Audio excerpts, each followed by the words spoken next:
Hello दोस्तों, नमस्कार। Santoshi IAS में आप सभी का एक बार फिर स्वागत है। घटना चक्र आय दृष्टि निरंतर जो आपका नई मैगजीन आई है मार्च की, उसका हमारा ये तीसरा वीडियो है। इससे पहले हमने 2 वीडियो अपलोड कर दिया है। 2 वीडियो में आपका पहला वीडियो आपको एमसीक्यू टाइप में मिल जाएगा, जितने भी पूरे मैगजीन है उसका एमसीक्यू मिल जाएगा।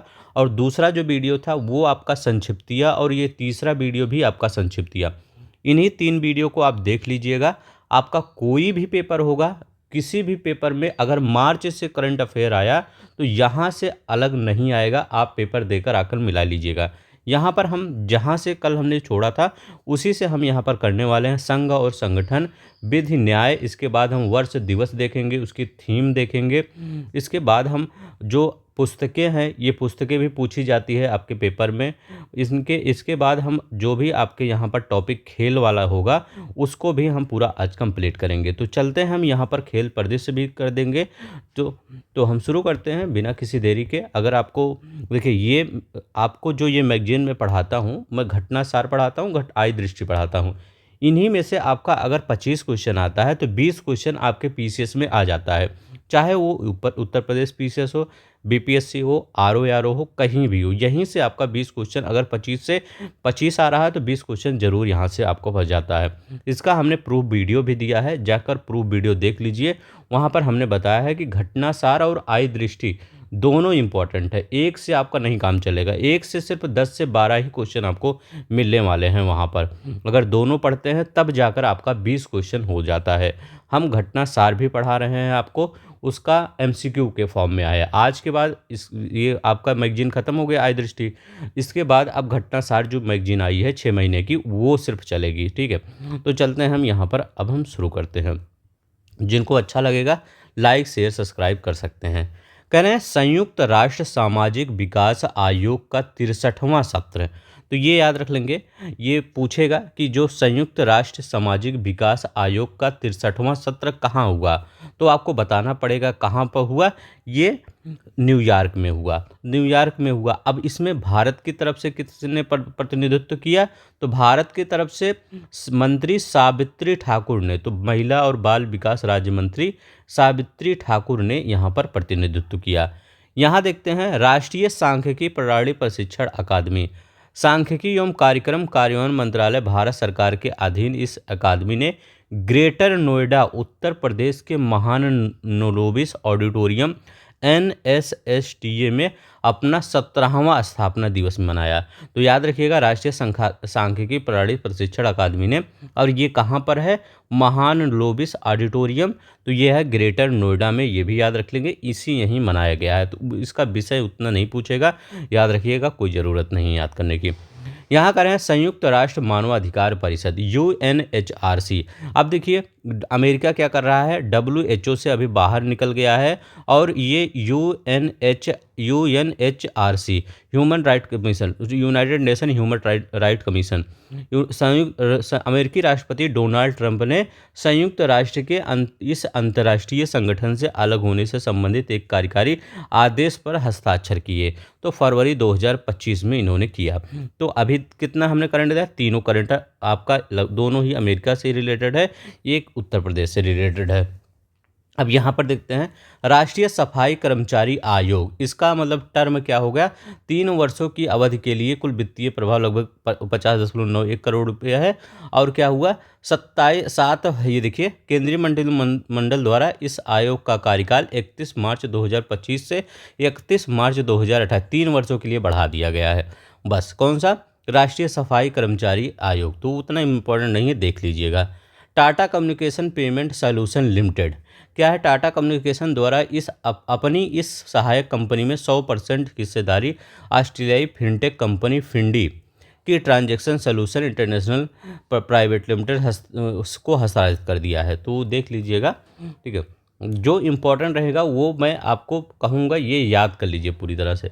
राष्ट्रीय नमूना सर्वेक्षण NSS, ठीक है, सांख्यिकी और कार्यक्रम कार्यान्वयन मंत्रालय ने इसकी 75वीं वर्षगांठ नई दिल्ली स्थित विज्ञान भवन में मनाया। तो ये याद रख लेंगे।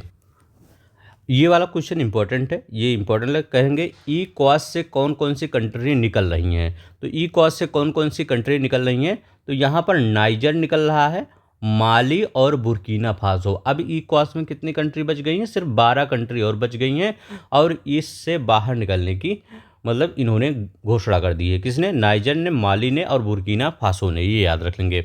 पश्चिमी अफ्रीकी राज्यों का आर्थिक ये समूह है। अब देखिए यहाँ पर ये बहुत इंपॉर्टेंट है, अंतर्राष्ट्रीय बिग कैट अलायंस है। ये देखिए इस संगठन की स्थापना पर फ्रेमवर्क समझौता आधिकारिक रूप से लागू हुआ 23 जनवरी 2025 को लागू हुआ। इसी दिन से IBSA याद रख लेंगे, IBSA international big cat alliance, और इसका सचिवालय एक पूर्ण विकसित संधि आधारित अंतर सरकारी अंतर्राष्ट्रीय संगठन और कार्य कानूनी इकाई बन गया। तो इसकी स्थापना पूछ सकते हैं, यह समझौता कब लागू हुआ? 23 जनवरी 2025 को।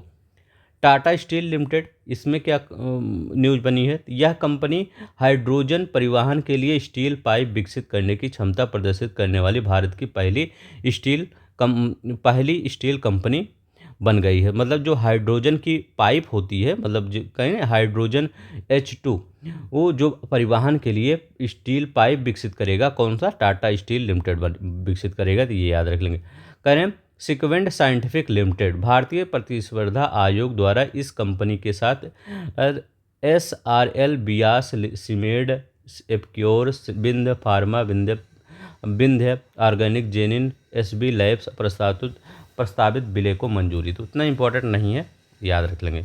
अब यहाँ पर देखते हैं क्या है। आधिकारिक सांख्यिकी के लिए बिग डाटा और डाटा साइंस पर संयुक्त राष्ट्र के विशेषज्ञों की समिति, भारत इसमें शामिल हो गया है, ये याद रख लेंगे।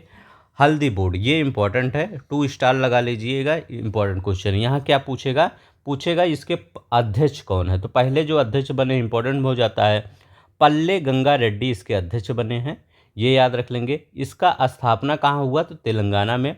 नवगठित बोर्ड महाराष्ट्र, तमिलनाडु, आंध्र प्रदेश, तेलंगाना, मध्य प्रदेश, मेघालय सहित 20 राज्यों में हल्दी किसानों के कल्याण पर ध्यान केंद्रित करेगा। और इसका मुख्यालय कहाँ पर बना है? ये तेलंगाना में इसका मुख्यालय है, याद रख लेंगे। ठीक है, निजामाबाद में। बोर्ड का मुख्यालय निजामाबाद में स्थापित किया गया है। केंद्रीय मंत्री पीयूष गोयल द्वारा नई दिल्ली में इसका शुभारंभ किया गया है। तो ये याद रख लेंगे, हल्दी बोर्ड अभी बना है। ठीक है, राष्ट्रीय हल्दी बोर्ड। अब देखिए विधि और न्याय। विधि न्याय में ये इंपॉर्टेंट क्वेश्चन है, ये मणिपुर में राष्ट्रपति शासन पूछ सकता है। तो राष्ट्रपति ये पूछेगा, आपका स्टेटमेंट पहला ये बनाएगा कि सबसे ज़्यादा राष्ट्रपति शासन मणिपुर में लगाया गया है। तो इस राज्य में 11वीं बार राष्ट्रपति शासन लगाया गया है। इसी के साथ देश का ऐसा राज्य बन गया है जहां अब तक सबसे अधिक बार राष्ट्रपति शासन लगाया गया है। तो पहला स्टेटमेंट आपका सही हो जाएगा। सबसे ज़्यादा राष्ट्रपति शासन कहाँ लगाया गया है? तो सबसे ज़्यादा राष्ट्रपति शासन मणिपुर में लगाया गया है। पहली बार राष्ट्रपति शासन कहाँ लगाया गया था? तो पंजाब प्रांत में लगाया गया था। पहली बार 1951 में राष्ट्रपति शासन लगाया गया था। ये मुख्यमंत्री N बीरेन सिंह के इस्तीफा देने के बाद अनुच्छेद 356 के तहत राष्ट्रपति शासन यहाँ पर लागू कर दिया गया।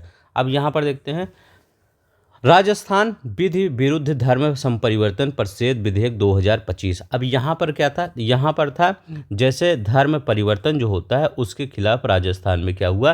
कानून लाया गया। तो यहाँ के जो स्वास्थ्य मंत्री गजेंद्र सिंह खीवसर है, धर्मांतरण के विरुद्ध यह विधेयक विधानसभा में इन्होंने पेश किया।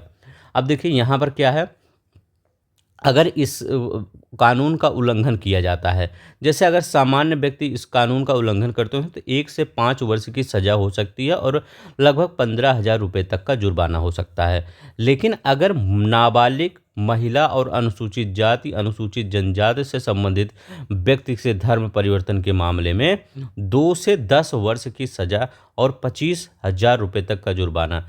मतलब अगर किसी नाबालिग को, किसी महिला को, किसी अनुसूचित जाति को, किसी अनुसूचित जनजाति को बहला फुसला के धर्म परिवर्तन कर दिया गया उसका, तो क्या होता है? उस पर इतना कार्रवाई होगा 2 से 10 लाख। अगर सामूहिक रूप से, मतलब एक पूरा झुंड ही धर्म परिवर्तन कर लिया, ठीक है, किसी में चला गया, तो ये 50,000 रुपये और 3 से 10 वर्ष की सज़ा हो सकती है। तो ये याद रख लेंगे। अब यहाँ करें त्रिभुवन सरकारी विश्वविद्यालय विधेयक 2025 लोकसभा में प्रस्तुत किया गया। इस विधेयक में भारतीय ग्रामीण प्रबंधन संस्थान IRA में आनंद को त्रिभुवन सहकारी विश्वविद्यालय के रूप में स्थापित करने और इसे राष्ट्रीय महत्व का संस्थान घोषित करने का प्रावधान किया गया। यह संस्थान सहकारी क्षेत्र में तकनीक प्रबंधन शिक्षा और प्रशिक्षण प्रदान करेगा। उतना इम्पोर्टेंट नहीं, लेकिन देख लीजिए लोकसभा में विधेयक पास हुआ था तो इम्पोर्टेंट थोड़ा है। अब देखिए उच्च न्यायालय में तदर्थ न्यायाधीशों की नियुक्ति। जो उच्च न्यायाधीशों में तदर्थ न्यायाधीशों की जो नियुक्ति है उससे संबंधित क्या क्वेश्चन है। आपराधिक मामलों की बढ़ती संख्या की दृष्टि से सर्वोच्च न्यायालय द्वारा उच्च न्यायालय के तदर्थ आधार पर सेवानिवृत्त न्यायाधीशों की नियुक्ति करने की अनुमति देने का निर्णय लिया गया है। सर्वोच्च न्यायालय ने नियुक्त संबंधित शर्तों को कुछ सुधार किया है। भारतीय संविधान के अनुच्छेद 224A उच्च न्यायालय में अस्थायी एडहॉक न्यायाधीशों के रूप में सेवानिवृत्त न्यायाधीशों की नियुक्ति से संबंधित है। तो जो उच्च न्यायालय में 224 क्या कहते हैं, ये जो है उसमें क्या कहते हैं, एडहॉक न्यायाधीश से संबंधित है, ये याद रख लेंगे। अब देखिए सुशासन के लिए आधार प्रमाणीकरण, सामाजिक कल्याण, नवाचार और ज्ञान संशोधन नियम 2025, ठीक है। तो ये है, इस पर देख लीजिएगा, उतना नहीं है। किस मंत्री से रिलेटेड है, इलेक्ट्रॉनिक्स और सूचना प्रौद्योगिकी मंत्रालय से रिलेटेड है, ठीक है। अब यहाँ पर देखते हैं समान नागरिक संहिता नियमावली उत्तराखंड 2025, ये इंपॉर्टेंट क्वेश्चन है। ये क्वेश्चन क्योंकि स्वतंत्र भारत के बाद पहला ये राज्य है जिसने यूसीसी को लागू किया। यूसीसी मतलब ये सामान्य नागरिक कानून संहिता नियमावली, ठीक है। तो यूसीसी को इन्होंने लागू किया। उत्तराखंड सामान्य नागरिक संहिता लागू करने वाला देश का पहला राज्य बना है स्वतंत्रता के बाद। स्वतंत्रता का पहले गोवा में था। भारत के संविधान के अनुच्छेद 366 के खंड 25 के सह पठित अनुच्छेद 342। अब देखिए अनुच्छेद 342 क्या कहता है, ये इंपॉर्टेंट हो जाता है। आर्टिकल 342 ये कहता है कि जो अनुसूचित जनजाति हैं ऐसे व्यक्तियों पर ये जो आपका यूसीसी आया है, उत्तराखंड का यूसीसी आया है, ये नहीं लागू होगा। क्यों? क्योंकि जो यहाँ की जनजातियाँ होती हैं, कुछ जैसे उत्तराखंड थोड़ा पहाड़ी एरिया है, तो वहाँ पर जो जंगल है वहाँ पर बहुत से ट्राइब्स पाई जाती हैं। बहुत आप देखे होंगे जब आप यूपी स्पेशल पढ़ते होंगे, वहाँ पर बहुत ट्राइब्स दिया रहता है। तो पहले उत्तर प्रदेश ये जब इसका भाग था, उत्तराखंड का भाग, उत्तराखंड और उत्तर प्रदेश एक ही थे। तो आप सब देखते होंगे, मिला के पढ़ते होंगे, सब पूरी ट्राइब्स यहाँ होती है और वहाँ होती है, थारू ये सब जनजाति। तो क्या होता है, जो जनजातियाँ होती हैं ये यूसीसी उन पर लागू नहीं करते हैं। क्यों नहीं होगा? क्योंकि जो वो जनजातियाँ हैं उनका जो वेशभूषा है, पहनावा है, सांस्कृतिक, वो सब पूरी तरह से अलग है। क्यों? आप पूछेंगे कि तो और लोगों पर क्यों ये इसको लागू कर दिया गया? देखिए वो सब ऐसे जनजातियाँ होती हैं जो अभी तक जो भौतिक दुनिया की चीज़ों को उपभोग वो सब बहुत कम करते हैं, रेयर केस में करते हैं। वो सब अपने जंगल के पर ही ज़्यादा डिपेंड रहते हैं। अब उन पर ये चीज़ें थोप दिया जाए तो ये थोड़ा सा नियम के विरुद्ध होता, मतलब उनके विरुद्ध होता। तो इसीलिए जो अनुसूचित जातियां हैं उनको छूट दी गई है अनुच्छेद 342 के अंतर्गत। यहाँ लिखा गया है सदस्यों और ऐसे व्यक्तियों के समूह जिनके परंपरागत अधिकार भारत के संविधान के भाग 21 के अंतर्गत संरक्षित हैं, इस नियमावली का प्रावधान लागू नहीं होगा। तो ये याद रख लेंगे कि ये जो यूसीसी लागू हुआ वहाँ के जनजातियों पर ये प्रावधान लागू नहीं होता। आर्टिकल 342 के अंतर्गत जो निर्धारित अनुसूचियाँ हैं, और ये किस अनुच्छेद से, अनुच्छेद 366 ये कहता है। अब देखिए यहाँ पर वर्ष, दिवस और सप्ताह यहाँ पर याद रख लेंगे। कुछ का आप क्या याद रख लेंगे, थीम याद रख लेंगे, और दिवस तो सबका याद रखेंगे। जैसे राष्ट्रीय विज्ञान दिवस, इसका दिवस थीम दोनों याद करेंगे क्योंकि यहाँ से क्वेश्चन आपका बना हुआ है। जैसे 28 फरवरी 2025 को मनाया जाता है राष्ट्रीय विज्ञान दिवस, ठीक है, नेशनल साइंस डे। अब देखिए यहाँ पर क्या होता है, मुख्य विषय क्या है, विकसित भारत के लिए विज्ञान, नवाचार और वैश्विक नेतृत्व के लिए भारतीय युवाओं को सशक्त बनाना, इसका क्या है, थीम है इस बार का।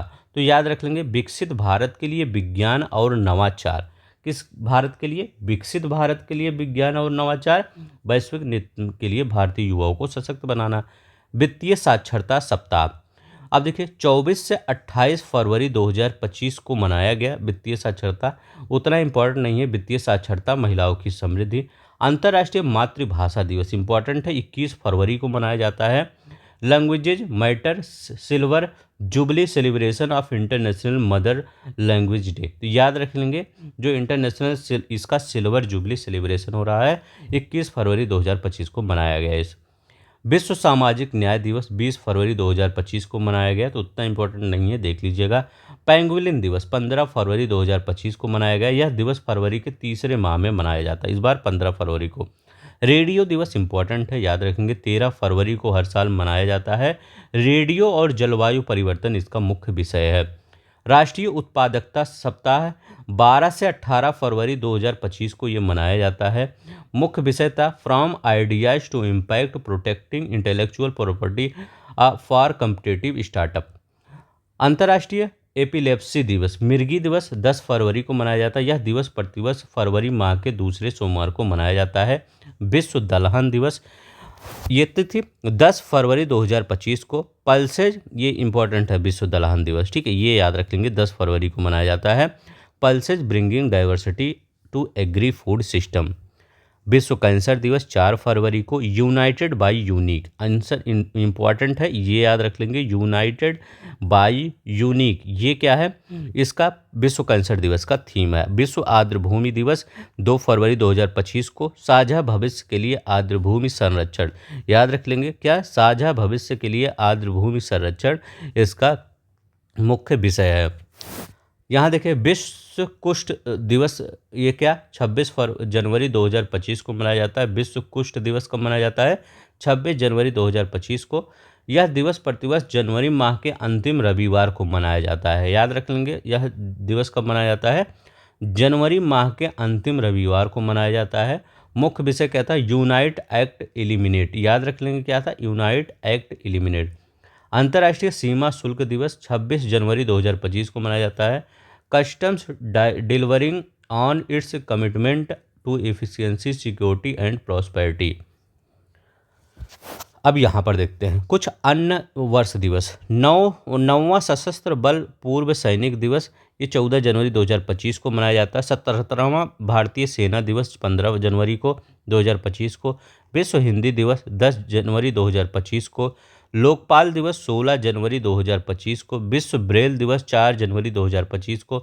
केंद्रीय उत्पाद शुल्क दिवस 24 फरवरी 2025 को। अंतर्राष्ट्रीय बाल कैंसर दिवस 15 फरवरी 2025 को। विज्ञान में महिलाओं और बालिकाओं का अंतर्राष्ट्रीय दिवस 11 फरवरी 2025 को मनाया जाता है। राष्ट्रीय महिला दिवस 13 फरवरी को मनाया जाता है। विश्व यूनानी दिवस 11 फरवरी 2025 को मनाया जाता है। अंतर्राष्ट्रीय मानव बंधुत्व दिवस ये 4 फरवरी 2025 को। विश्व आर्थिक अंतर धार्मिक सद्भाव सप्ताह 2025 1 से 7 फरवरी 2025 को मनाया गया। अंतर्राष्ट्रीय स्वच्छ ऊर्जा 26 जनवरी को। 49वां भारतीय तटरक्षक बल दिवस 1 फरवरी को, इम्पोर्टेंट है, ये याद रख लेंगे। राष्ट्रीय बालिका दिवस इम्पोर्टेंट है, 24 जनवरी 2025 को। इसी दिन बेटी बचाओ बेटी पढ़ाओ वो लागू किया गया था प्रधानमंत्री के द्वारा। राष्ट्रीय स्टार्टअप दिवस ये 16 जनवरी को मनाया जाता है, याद रखेंगे 16 जनवरी को राष्ट्रीय स्टार्टअप दिवस मनाया जाता है। अब देखते हैं यहाँ पर पुस्तकें, कुछ पुस्तकों में अगर हम देखते हैं line on Mars collected stories, Namita Gokhale की ये पुस्तक है। The new icon Savarkar and the fact Arun Shourie की पुस्तक है। I am soldier wife the life and love of Stony Lidder, Geet का लीडर की पुस्तक है। दिया सलाई कैलाश सत्यार्थी की पुस्तक है। अभेद वेद आचार्य अग्निव्रत की। The miracle equation hello Elrod की। डीप इंड एली हेजलवुड की है। द चार्ली मेथड ये किसकी है, एले कैनेडी की पुस्तक है। Famous last words Gillian McAllister की ये बुक है। The grand scheme of thing पुस्तक किसकी है, वरुणा जी की पुस्तक है। The talent Daniel D'Addario की है। द रिवेटर जैक वांग की पुस्तक है। इकहोर अश्वत्थामा ये चमन अरोड़ा, ये इंपॉर्टेंट है, इकहोर अश्वत्थामा। द गिलास पैलेस अमिताभ घोष की पुस्तक है, ये भी इंपॉर्टेंट है, ये दोनों याद रख लेंगे और दिया सलाई याद रख लेंगे, ठीक है। अरुण शौरी वाला, Namita Govil, life on Mars, collected story. एक हमने बुक का वीडियो घटनासार में लिया था, उसमें हमने क्या किया था, जो इसका पेपर, ये बुक का मेन पेज हो, मेन पृष्ठ होता है, मतलब जिल्द जो आगे वो होता है मेन पृष्ठ, उसका हमने दिखा के किया है, मतलब ताकि आपको कुछ विजुलाइज हो, आपके दिमाग में जाए। वो वीडियो जाके देख लीजिएगा, उसमें कम से कम 20-25 लगभग क्या है आपका, ये है पुस्तकें, ठीक है, 3-4 महीने का है, तो देख लीजिएगा। उसमें हमने पूरा बुक लिया है, तो उसके बारे में बुक में बताया है, तो थोड़ा सा जल्दी ज़्यादा याद होगा। इसमें थोड़ा सा रटना, दिया सलाई की बुक हमने लाया था, बताया था, कैलाश सत्यार्थी की पुस्तक है, ठीक है।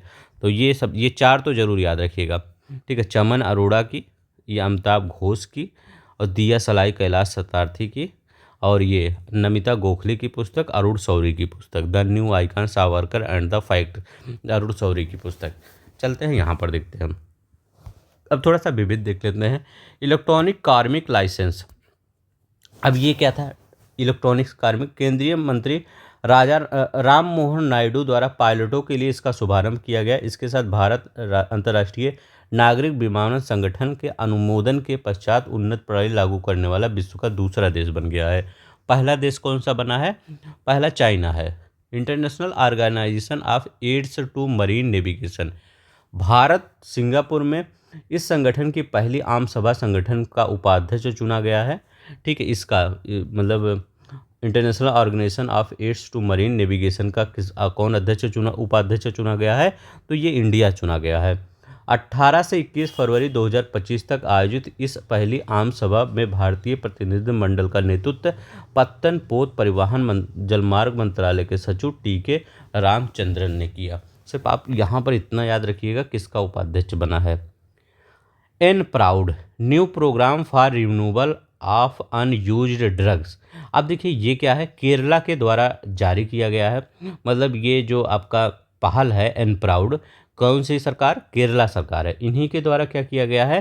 केरल में भारत के पहले सरकार प्रेरित इस पहल की शुरुआत, इसमें क्या होगा, जो ऐसी दवाएं हैं जो एक्सपायर हो जाती है, जैसे आप भी अपने घर में बहुत सी दवाएं लाते होंगे, जैसे 2-4 खुराक खाते होंगे, इसके बाद क्या होता होगा, उसमें से और खुराक बच जाती होगी, उसका फिर दोबारा काम नहीं आता होगा। वो क्या होता, अगर बीमारी नहीं हुई तो उसका कोई काम नहीं, इसके बाद वो क्या होता, एक्सपायर हो जाता है।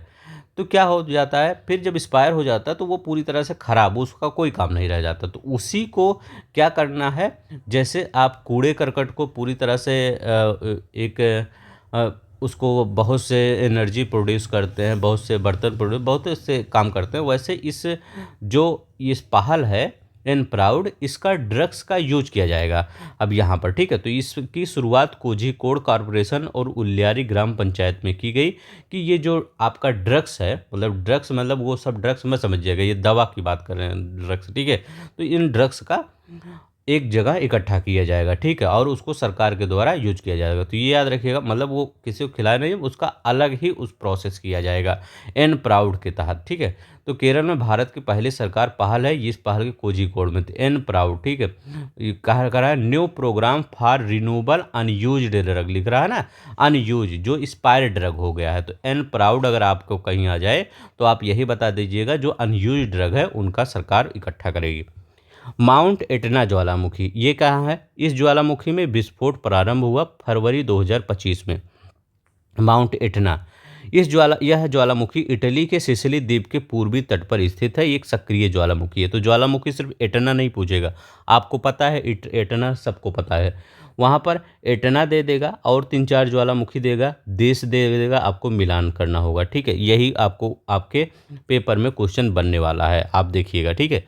अब देखिए, आरबीआई डाटा मोबाइल ऐप, भारतीय रिजर्व बैंक का इसका लोकार्पण किया गया। उद्देश्य क्या था, आरबीआई डाटा मोबाइल है, नीति निर्माण से संबंधित विश्लेषणात्मक इनपुट और अनुसंधान व विश्लेषणात्मक के लिए समग्र समय श्रृंखला डाटा को एक लचीले और पुनः उपयोग योग्य प्रारूप में प्रदान करना। भारत का पहला open air art of wall museum, केंद्रीय मंत्री जितेंद्र सिंह ने नई दिल्ली के मौसम भवन में इसका उद्घाटन किया। इस टाइप के सवाल कुछ पहले बन चुके हैं। तो भारत का पहला open air art of all museum कहाँ है, तो ये नई दिल्ली के मौसम भवन में। अब यहाँ क्या है, दिल्ली स्ट्रीट आर्ट के सहयोग से विकसित यह अनूठी पहल भारतीय मौसम विज्ञान विभाग के 150 वर्षों की ऐतिहासिक यात्रा को प्रदर्शित और सम्मानित करती है। ग्रोक, अब देखिए ग्रोक एलन मस्क की आर्टिफिशियल इंटेलिजेंस एआई स्टार्टअप जो है एक्स एआई द्वारा यह नया चॉटबॉट है। अब ये ग्रोक क्या है जानते हैं, ये क्या है? जैसे आपका चैट जीपीटी होता है, ठीक है, और को पायलट होता है, तो इसी तरह ये ग्रोक निकला है। याद रख लेंगे क्या है, ग्रोक निकला है।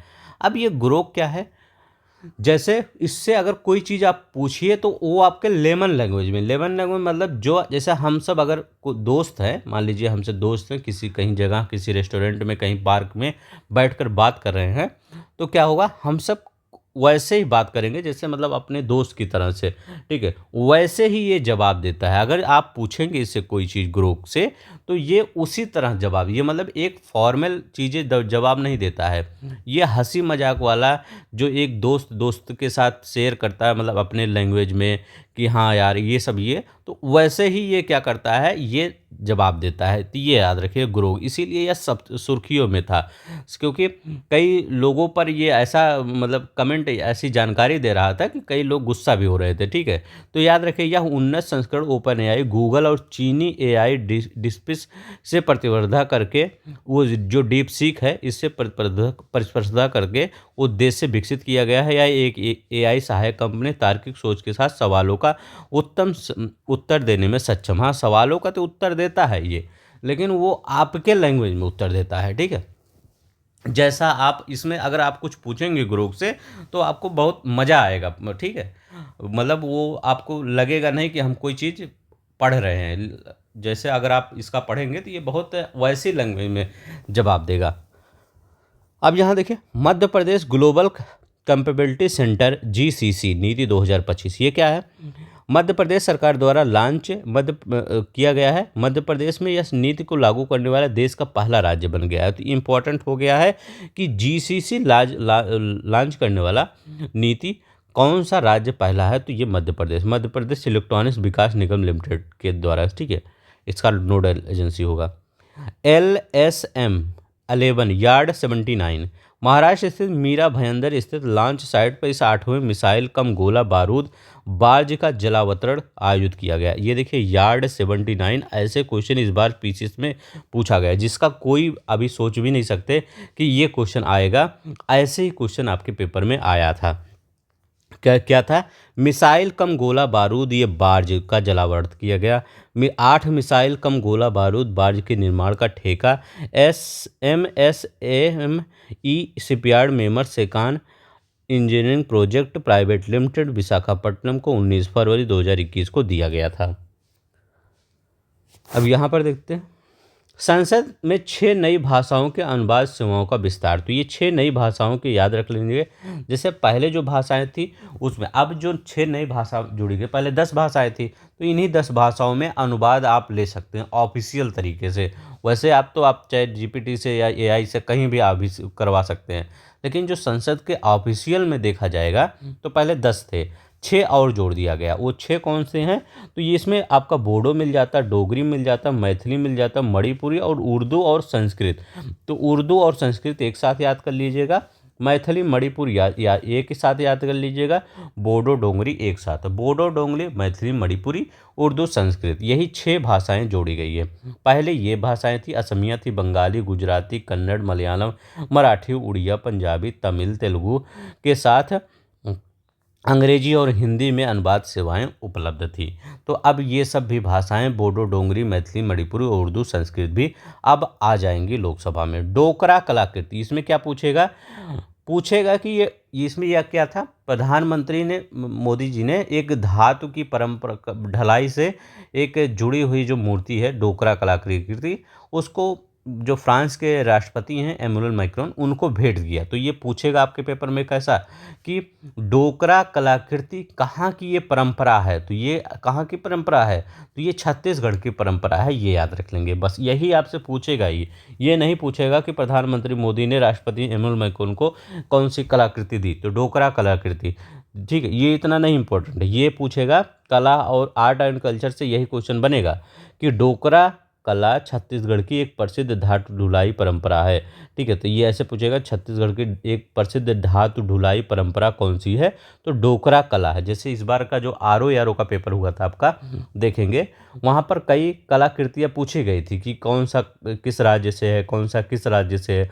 देखिए जब मैं आपको क्वेश्चन पढ़ाता हूँ ना, तो मैं पुराना वाला पेपर पूरा रीड देखता हूँ, कैसे कैसे क्वेश्चन बने हैं, उसी बेस पर आपको करंट समझाने की कोशिश करता हूँ। ये नहीं कि आपको करंट पूरा पढ़ाता चला जा रहा हूँ जिसका कोई मतलब नहीं है। ठीक है, तो यही याद रखेंगे, डोकरा छत्तीसगढ़, यही दिमाग में याद रख लेंगे। और वो सब तो जानते ही हैं, प्रधानमंत्री ने राष्ट्रपति मैक्रोन को दिया, इसलिए फेमस हुआ ही।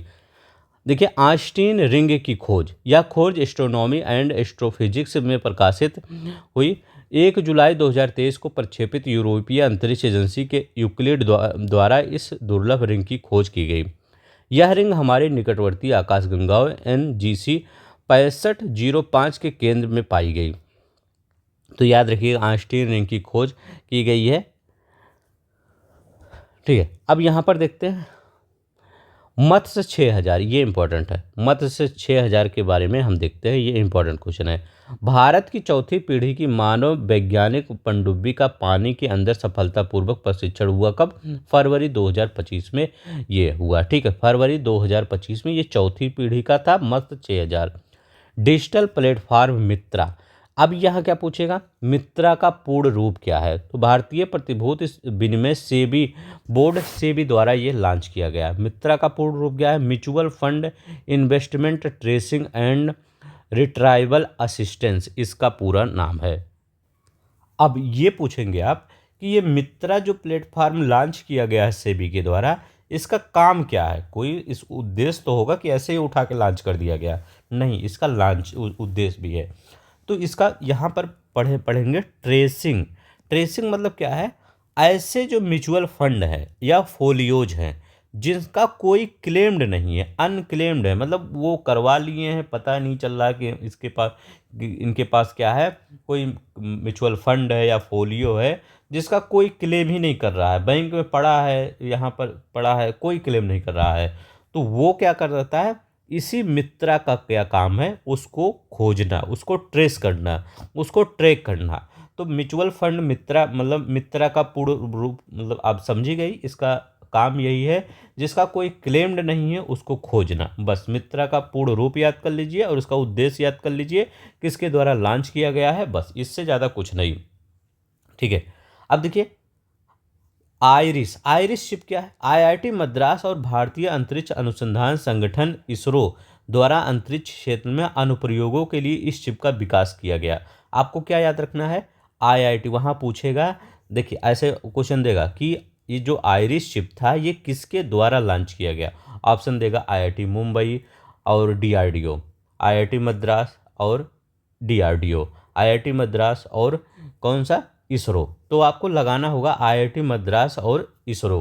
तो ऐसे ही क्वेश्चन बनेगा। तो आइरिस शिप क्या है? IIT मद्रास और इसरो के द्वारा। ठीक है, दोनों का नीचे ही हेडक्वार्टर, दोनों याद रख लीजिएगा। इसे शक्ति प्रोसेसर बेस लाइन से विकसित किया गया। आइरिस का पूर्ण रूप क्या है? Indigenous RISC controller for space application. तो ये आइरिस का पूर्ण रूप पूछेगा। ठीक है, तो आप कहेंगे ये कंप्यूटर का क्वेश्चन है, कंप्यूटर का नहीं है, GS का क्वेश्चन है। Indigenous RISC controller for space application, iris का पूर्ण रूप याद रख लेंगे, मित्रा का पूर्ण रूप याद कर लेंगे। ऐसे ऐसे क्वेश्चन बनते हैं आपके पेपर में। यहाँ देखिए, भारत का पहला स्वदेशी स्वचालित बायोमेडिकल अपशिष्ट उपचार संयंत्र केंद्रीय मंत्री जितेंद्र सिंह द्वारा अखिल भारतीय आयुर्विज्ञान संस्थान एम्स नई दिल्ली में उद्घाटन किया गया। यहाँ पर इस संयंत्र का नाम क्या है? इस संयंत्र का नाम सिरजनम है। तो सिरजनम पूछेगा, सिरजनम क्या है? तो भारत का पहला स्वदेशी स्वचालित बायोमेडिकल अवशिष्ट उपचार संयंत्र है। क्या है? भारत का। कहाँ पर ये उद्घाटन इसका किया गया? एम्स नई दिल्ली में किया गया। ठीक है, इतना याद रखिएगा। देखिए आप जो भी करंट पढ़िए वो थोड़ा सा बेस लाइन से ऊपर उठ के पढ़िए। मैं कहने का मतलब है कि हमेशा थोड़ा सा टफ पढ़ने की कोशिश किया करिए। आप कोई भी पेपर इस समय उठा के देख लीजिए, जो सिंपल लोग पढ़ाते हैं वो नहीं आ रहा है, सिर्फ आपका टाइम लॉस हो रहा है। अगर देखिए मेरा कोई भी वीडियो देखेंगे बहुत ज़्यादा उस पर व्यू नहीं जाता, क्यों? क्योंकि जो भी मैं करंट पढ़ाता हूँ वो बहुत टफ करंट होता है और मैं कहीं अलग से लाके करंट नहीं पढ़ाता है। यही आपका घटनासार होता है, यही आई दृष्टि होता है और क्रॉनिकल भी होता है। तो ये सब जो यहाँ पर मैगजीन आती है, ये थोड़ा-सा बेस लाइन से उठकर ये करंट बनाया जाता है। इसमें देख सकते हैं हर एक क्वेश्चन। अगर आप मैं सिंपल क्वेश्चन पढ़ा दूँगा तो वो सिर्फ़ मुझको फ़ायदा होगा। क्यों? क्योंकि अगर आप सिंपल क्वेश्चन मैं पढ़ाऊँगा ना तो उस पर व्यू बहुत जाएँगे। मैं उस पर एक्सपेरिमेंट कर चुका हूँ।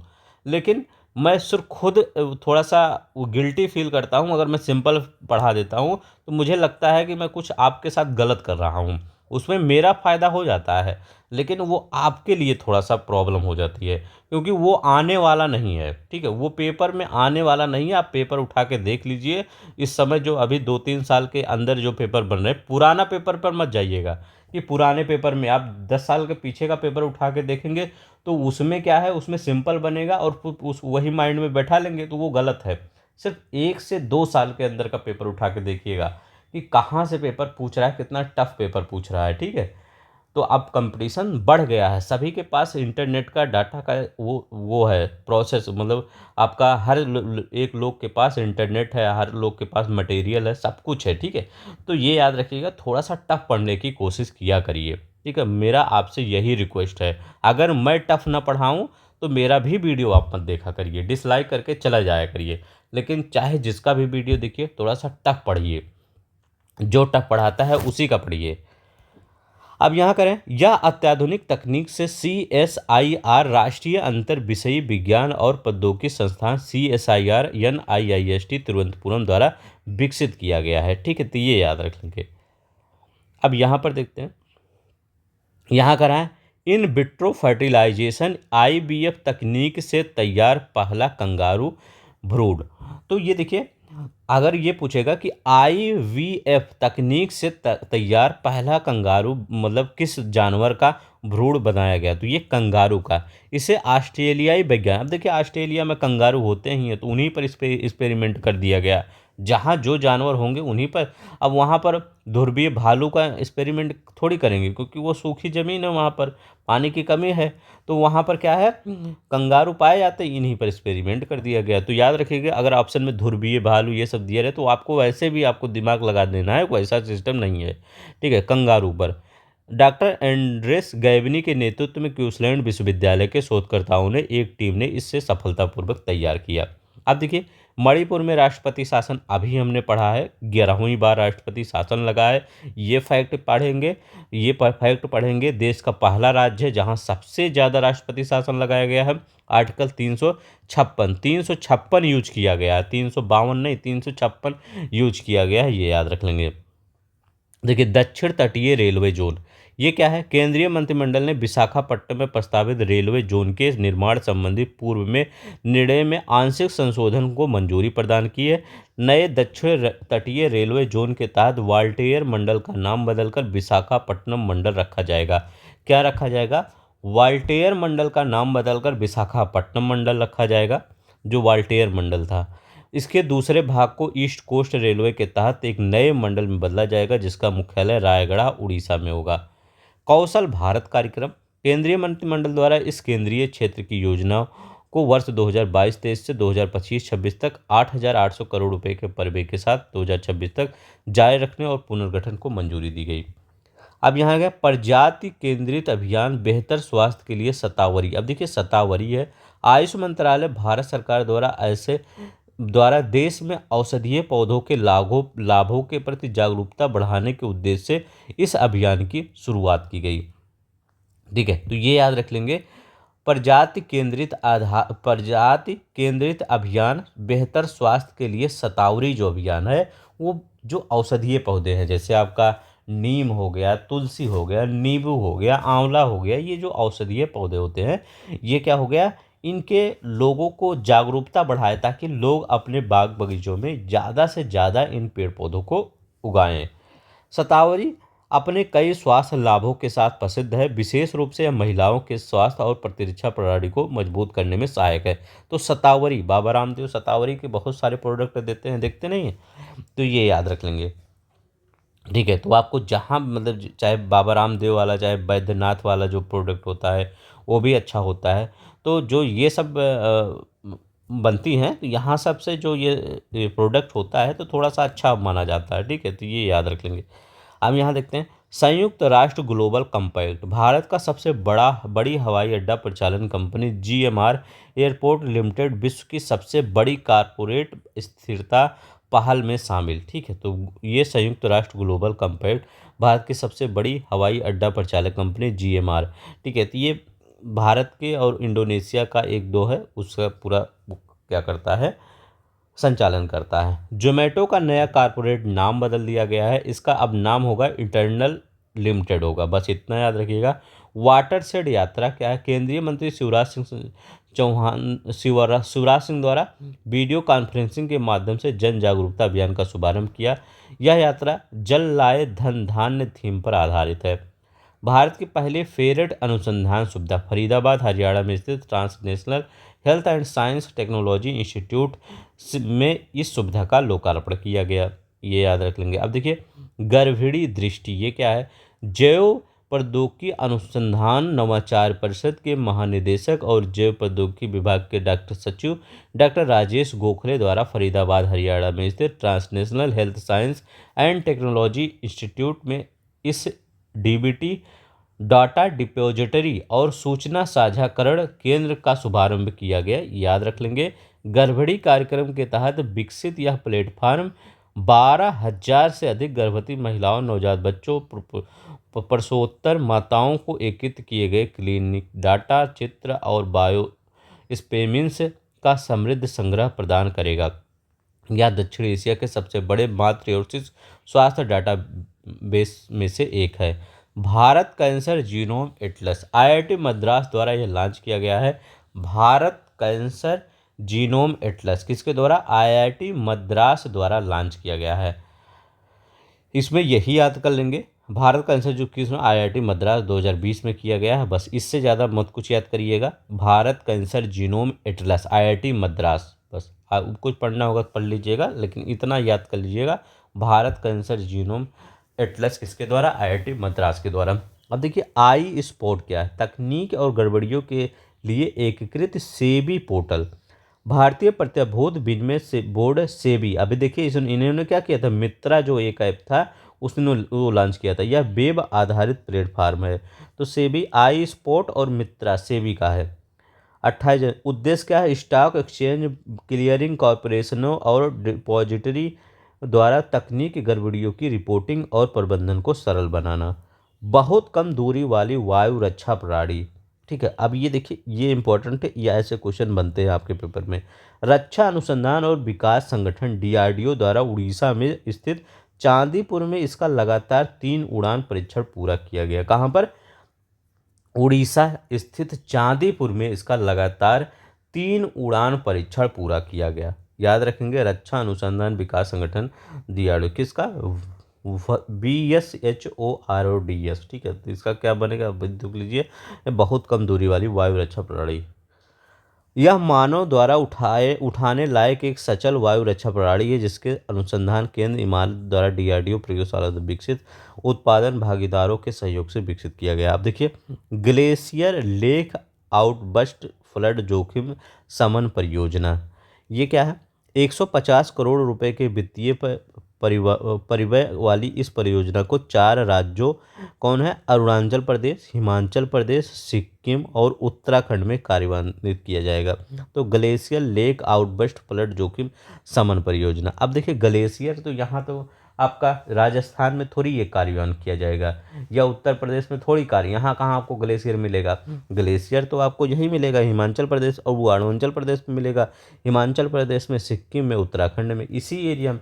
तो आपसे पूछेगा ये किन राज्यों में, तो आप बता सकते हैं। ठीक है, कि अरुणाचल प्रदेश, हिमाचल प्रदेश, सिक्किम और उत्तराखंड में ग्लेशियर यहीं मिलेगा, तो यहीं पर ये परियोजना शुरू की गई है। ह्यूमन अफ्रीकन ट्रेपिनोसोमियासिस, ठीक है, HAT, याद रखिएगा, HAT। विश्व स्वास्थ्य संगठन WHO द्वारा गिनी में इसके गैम्बियंस रूप और सार्वजनिक स्वास्थ्य समस्या के रूप में समाप्त किए जाने की संबंध में घोषणा HAT एक स्लीपिंग सिकनेस ट्रेपिसोमा परजीवी के कारण होता है जो तत्सम मक्खियों को द्वारा फैलता है। तो याद रखिएगा तत्ससी, ये याद है तत्सम तद्भव वाला है, ठीक है। तत्ससी मक्खियों द्वारा फैलता है। तो ये इस किस मक्खी द्वारा फैलता है और कौन सा ये मतलब किसके द्वारा, WHO के द्वारा ये समाप्त करने की घोषणा की गई। माउंट तारानाकी क्या है? अब देखिए ये माउंट एक पर्वत है।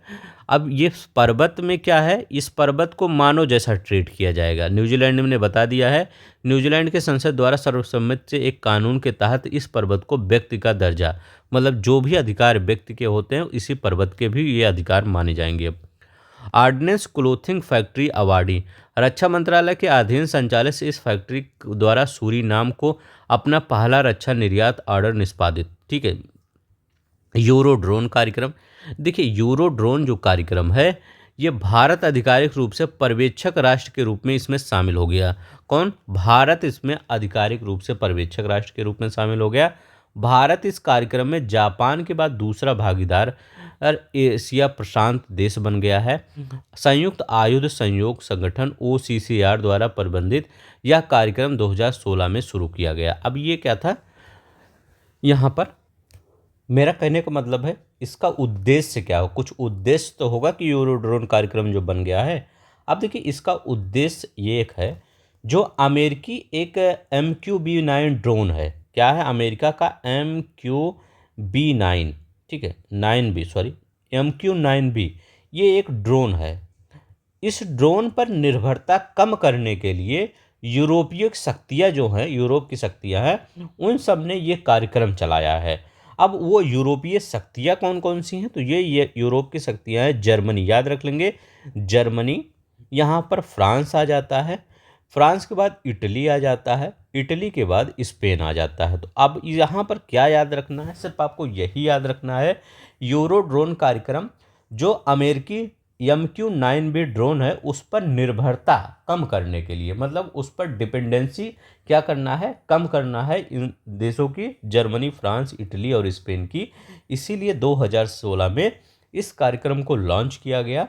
पर्यवेक्षक राष्ट्र के रूप में जापान पहले से भी शामिल है इसमें, ठीक है, मतलब सुपरवाइजिंग करता है, और ये भारत इसमें शामिल किया गया है, दूसरा राष्ट्र है, ठीक है। तो ये याद रखेंगे यूरो ड्रोन, इससे ज़्यादा यूरो ड्रोन कार्यक्रम में कुछ पढ़ना ही नहीं है, ठीक है। चलते हैं, क्योंकि यहाँ से UAV जो आपका मानव रहित हवाई वाहन है, ड्रोन है, इन ड्रोन से UPP से 2014 में जो पेपर बना था, एक क्वेश्चन UAV पे आया था, ठीक है। तो ऐसे क्वेश्चन जो क्वेश्चन आ चुके हैं उन क्वेश्चन को थोड़ा सा ध्यान में पढ़ा करिए, ठीक है। तो आप पेपर उठा के देखिए 2024 PCS का, वहाँ से UAV पर क्वेश्चन बन चुका है। चलते हैं, यहाँ देखते हैं। करें global plastic action partnership GPAP में शामिल 7 नए देश। 7 नए देश स्विट्जरलैंड दावोस क्लस्टर में आयोजित विश्व आर्थिक मंच की 55वीं आर्थिक वार्षिक बैठक शामिल हुई।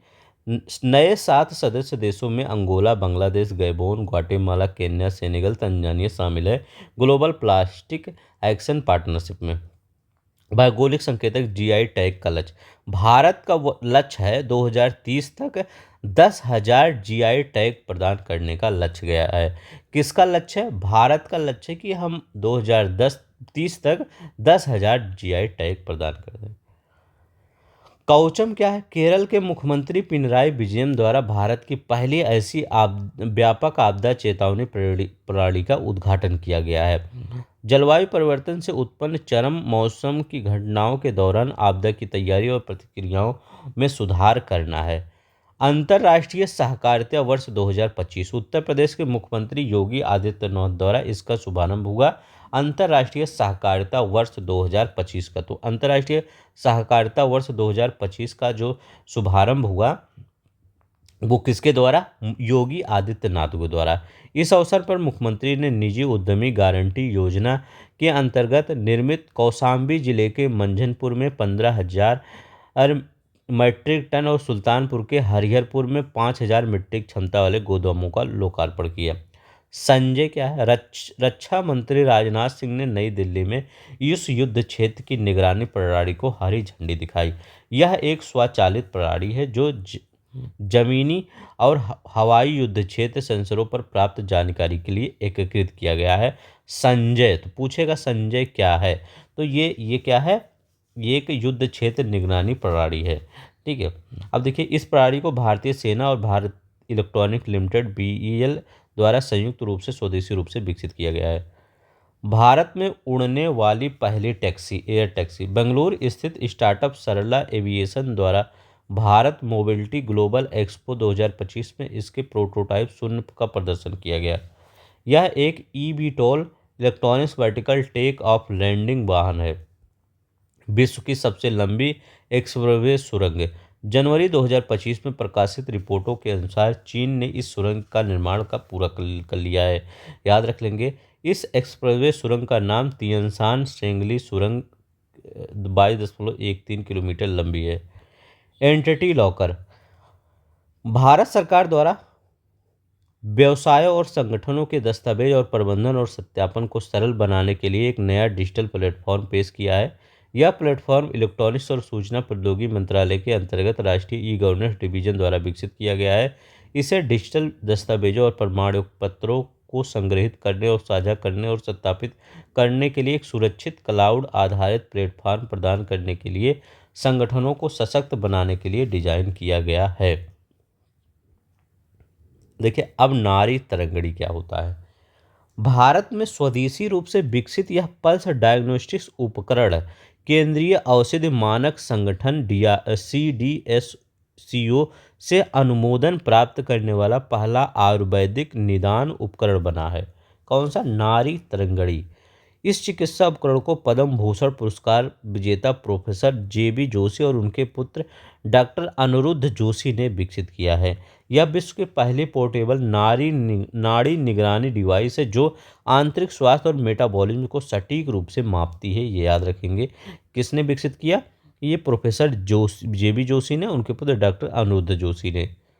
सेना पैरालंपिक नोड, केंद्रीय रक्षा मंत्री राजनाथ सिंह ने वर्चुअल माध्यम से इसकी आधारशिला रखी। सेना पैरालंपिक नोड, इसे पुणे महाराष्ट्र के दिघी में स्थापित किया जाएगा। कहाँ पर? पुणे महाराष्ट्र के दिघी में। अमूल्य और अक्षय क्या है? गोवा शिपयार्ड लिमिटेड द्वारा भारतीय तटरक्षक बल के लिए स्वदेशी रूप से डिजाइन और निर्मित यह 2 तेज गश्ती पोत लॉन्च है। ठीक है, तो याद रखिएगा फास्ट पेट्रोल वेसल PFVS है। गरीब कल्याण मिशन, मध्य प्रदेश मंत्रिमंडल द्वारा इस मिशन के क्रियान्वयन को मंजूरी दी गई है। इस मिशन के तहत प्रदेश के 2028 तक गरीबी मुक्त बनाने का महत्वाकांक्षी लक्ष्य रखा गया है। श्री श्री राधा मदन मोहन जी मंदिर, प्रधानमंत्री नरेंद्र मोदी द्वारा नवी मुंबई में इस्कॉन के इस मंदिर का उद्घाटन किया गया। कहाँ पर? नवी मुंबई में इस्कॉन के इस मंदिर श्री श्री राधा मदन मोहन जी मंदिर का। पुरातत्व अनुभवनात्मक संग्रहालय, केंद्रीय मंत्री अमित शाह द्वारा गुजरात के वडनगर में इसका उद्घाटन किया गया। किसका? केंद्रीय मंत्री अमित शाह द्वारा गुजरात के वडनगर में पुरातत्व अनुभवनात्मक संग्रहालय का उद्घाटन किया गया। 12,500 वर्ग मीटर क्षेत्र में 298 करोड़ रुपए की लागत से निर्मित यह संग्रहालय वडनगर के समृद्ध सांस्कृतिक इतिहास को 2500 वर्षों से अधिक समय तक के लिए पुरातात्विक प्रमाणों के माध्यम से प्रदर्शित करता है। भारत का यह पहला संग्रहालय है जो आगंतुकों को एक पुरातात्विक स्थल और अनुभवात्मक अनुभव पर, आगंतुक मतलब जो यहाँ पर विजिट करेगा। ठीक है। कप्पड़, कोझिकोड, चाल, कन्नूर समुद्र तटों को ब्लू फ्लैग का प्रमाण मिला है। तो ये किसको किसको? कप्पड़ कोझिकोड में है, चाल कन्नूर में है, ये समुद्र तट है। ये देखिए ऐसे ना, यहाँ पर ऐसे ऐसे, ठीक है, ये समुद्र तट। केरल के इन 2 समुद्र तटों के बीच पर्यावरण सुरक्षा के कड़े मानकों को पूरा करने के लिए प्रतिष्ठित ब्लू फ्लैग प्रमाण प्राप्त हुआ है। ब्लू फ्लैग प्रमाण डेनमार्क स्थित फाउंडेशन फॉर एनवायरमेंटल एजुकेशन द्वारा प्रदान किया जाता है। किसके द्वारा? ब्लू फ्लैग प्रमाणन डेनमार्क स्थित फाउंडेशन फॉर एनवायरमेंटल एजुकेशन द्वारा प्रमाण किया जाता है। ये याद रखिए, किसके द्वारा? डेनमार्क स्थित फाउंडेशन फॉर एनवायरमेंटल एजुकेशन द्वारा प्रमाण किया जाता है, प्राप्त किया जाता है। ठीक है। हिम कवच क्या है? अब देखिए, हिम कवच रक्षा अनुसंधान और विकास संगठन डीआरडीओ द्वारा सैनिकों को अत्यधिक ठंडे वातावरण में सुरक्षा प्रदान करने के उद्देश्य से यह यूनिकॉर्न लॉन्च, याद रख लेंगे कौन सा उद्देश्य से यह यूनिकॉर्न लॉन्च किया गया है, डीआरडीओ द्वारा लॉन्च किया गया है। क्यों लॉन्च किया गया है?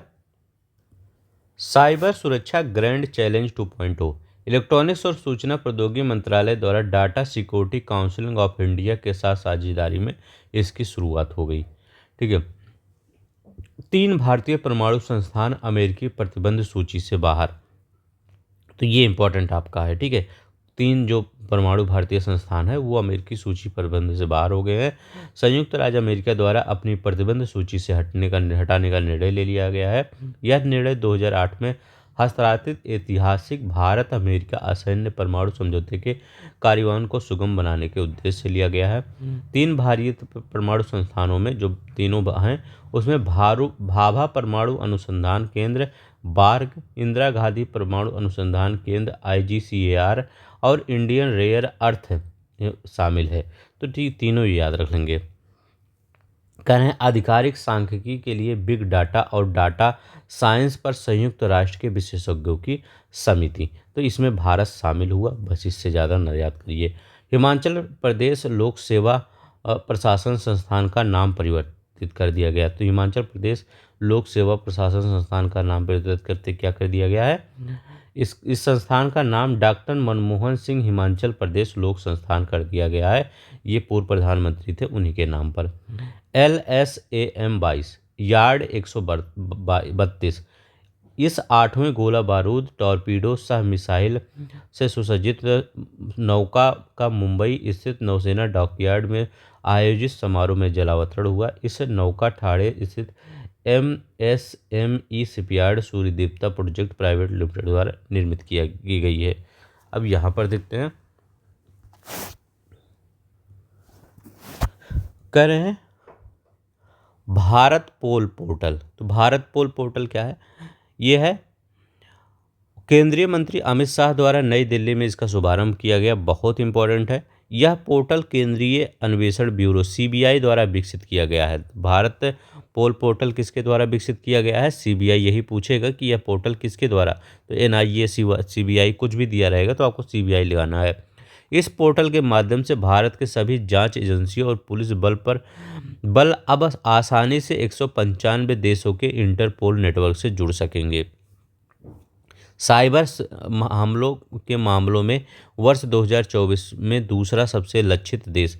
अब देखिए, क्लाउड सीक के एनुअल थ्रेट लैंडस्केप रिपोर्ट 2024 के अनुसार भारत वर्ष 2024 के साइबर हमलों का शिकार होने वाला दूसरा सबसे लक्षित देश, मतलब टारगेट पे था है। ठीक है, तो दूसरा सबसे लक्षित देश कौन सा है? सबसे ज़्यादा साइबर हमले भारत है। भारत में वर्ष 2024 में 95 साइबर हमले हुए। इस रिपोर्ट के अनुसार संयुक्त राज्य अमेरिका 140 हमलों के साथ शीर्ष पर है, जबकि इजराइल 57 हमले के साथ तीसरे स्थान पे है। तो पहले पे कौन सा है? USA है। दूसरे पे कौन सा है? इंडिया है। ठीक है, तीसरे पे कौन सा है? इजराइल है। तीनों याद रख लेंगे, पहला, दूसरा, तीसरा। 140 कहाँ पर हुआ साइबर हमला? अमेरिका में। इंडिया में कितना हुआ? इंडिया में 95 हुआ, और इजराइल में कितना हुआ? 57 साइबर अटैक हुआ। विश्व का तीसरा सबसे बड़ा मेट्रो रेल नेटवर्क वाला देश। ठीक है, तो विश्व का तीसरा सबसे बड़ा मेट्रो रेल नेटवर्क वाला देश चीन और अमेरिका के बाद भारत बन गया है। भारत में वर्तमान में मेट्रो रेल नेटवर्क 1000 किलोमीटर से अधिक हो गया है। तो आपसे पूछेगा कि विश्व में तीसरा सबसे बड़ा मेट्रो रेल नेटवर्क कौन सा है? तो भारत का है। पहले पर किसका है? चाइना का है, ये याद रख लेंगे, USA मत लगाइएगा। दूसरा क्या है? USA है, और तीसरा अपना प्यारा भारत है, ये याद रख लेंगे। स्वदेशी रूप से विकसित पैरासीटामोल। अब देखिए, पैरासीटामोल केंद्रीय मंत्री डॉक्टर जितेंद्र सिंह द्वारा इस दवा का उत्पादन की घोषणा। जो पैरासीटामोल क्यों खाते हैं? जैसे कोई भी आपको थोड़ा सा बुखार हुआ, एक पैरासीटामोल, थोड़ा सा शरीर में दर्द हुआ, बदन में दर्द हुआ, सर में दर्द हुआ, एक पैरासीटामोल। तो ये बाहर से आता था, इसको स्वदेशी रूप से विकसित किया गया है। वैज्ञानिक तथा औद्योगिक अनुसंधान परिषद CSIR द्वारा यह दवा विकसित की गई। अब सस्ता मिलेगा। ठीक है, वो भी सस्ता भी मिलता था, ज़्यादा महंगा नहीं था, लेकिन और सस्ता मिलेगा। एक थाली एक थैला अभियान प्रयागराज में महाकुंभ 2025 में राष्ट्रीय स्वयंसेवक संघ आरएसएस द्वारा इस अभियान की शुरुआत की गई। तो एक थाली एक थैला अभियान, इस पहल का उद्देश्य था विश्व के सबसे बड़े धार्मिक आयोजन का प्लास्टिक मुक्त बनाना। याद रखिएगा, जो वहाँ पर प्लास्टिक मुक्त बनाना। ठीक है। 3 युद्धपोत राष्ट्र को समर्पित। प्रधानमंत्री नरेंद्र मोदी द्वारा नौसेना डॉकयार्ड मुंबई में आयोजित समारोह के दौरान 3 उन्नत किस्म की नौसेना युद्धपोत आईएनएस सूरत, आईएनएस नीलगिरी और आईएनएस वाघसीर को राष्ट्र को समर्पित कर दिया। यह पहली बार है जब 3 स्वदेशी रूप से निर्मित नौसैनिक युद्धपोत विध्वंसक, फ्रिगेट और पनडुब्बी को एक साथ कमीशन किया गया। तो इनका नाम याद रख लेंगे, इनका नाम इंपॉर्टेंट है। कौन कौन से ये नाम है ये याद रख लेंगे। कौन सा? आईएनएस सूरत, ये याद रख, आईएनएस सूरत है, आईएनएस नीलगिरी है और आईएनएस बाघ सिर है। तो याद रख लेगा, आईएनएस बाघ सिर, आईएनएस सूरत, आईएनएस नीलगिरी। नाग एमके नाम इनका रक्षा अनुसंधान संगठन डीआरडीओ द्वारा राजस्थान के पोखरण फील्ड रेंज में तीसरी पीढ़ी के एंटी टैंक गाइडेड मिसाइल का सफल परीक्षण किया गया। कौन से? नाग M2 का, याद रख लेंगे किसका? नाग M2 का सफल परीक्षण किया गया। नेक्स्ट देखते हैं, दागो और भूल जाओ फायर एंड फॉरगेट की तकनीक पर आधारित इस मिसाइल की क्षमता 4 से 7 किलोमीटर है। तो आपसे यही पूछेगा कि जो इसकी क्षमता कितनी है, तो 4 से 7 किलोमीटर है इसकी क्षमता।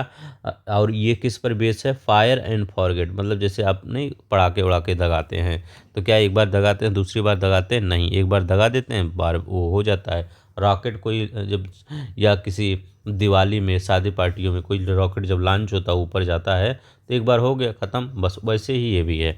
इसमें क्या है, इसके अलावा नाग मिसाइल कैरियर संस्करण 2 का भी फील्ड परीक्षण किया गया। जम्मू रेलवे डिवीजन, ये क्या है? प्रधानमंत्री नरेंद्र मोदी द्वारा वर्चुअल माध्यम से नवगठित इस डिवीजन का उद्घाटन किया गया।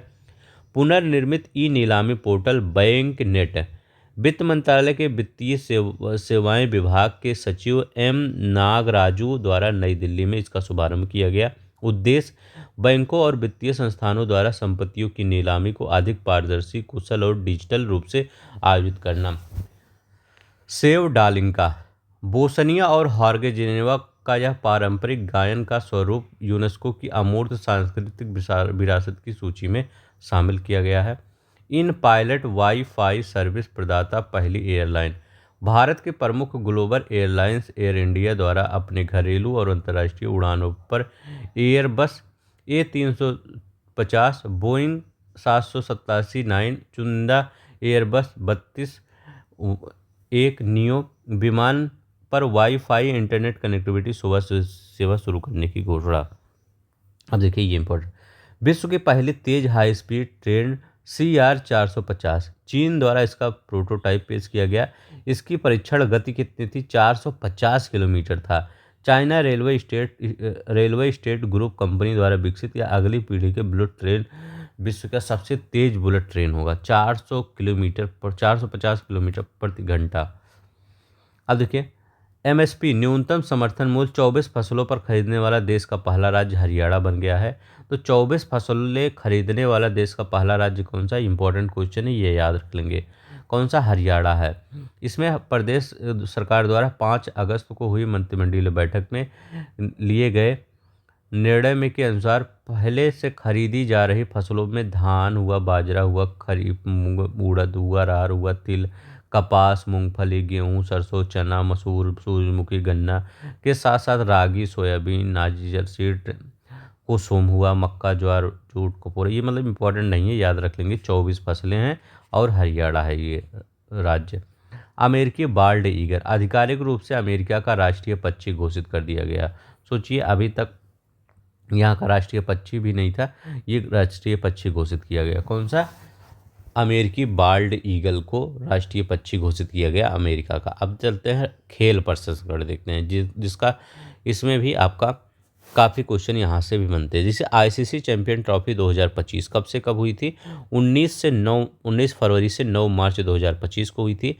मेज़बान देश पाकिस्तान और UAE थे। क्योंकि UAE क्यों? क्योंकि भारत का मैच UAE में हुआ था, तो इसलिए वहाँ पर UAE भी हो जाएगा। 15 मैच हुआ था इसमें। 8 टीमें थी, दक्षिण Africa, Australia, Afghanistan, England, Bharat, New Zealand, Bangladesh और पाकिस्तान। अब देखिए, विश्व कप 1996 के बाद पहली बार पाकिस्तान द्वारा आईसीसी की किसी बड़ी टूर्नामेंट की मेजबानी की गई थी। सुरक्षा संबंधित चिंताओं और राजनीतिक तनाव के मद्देनजर फाइनल समेत भारत के सभी मैच दुबई में आयोजित किए गए थे। चैंपियन कौन था बना? भारत। रिकॉर्ड तीसरा खिताब 2002, 13 और 2025, 3 बार ये भारत चैंपियन बना है। ठीक है। उप विजेता कौन है? तो उप विजेता न्यूजीलैंड इसका है।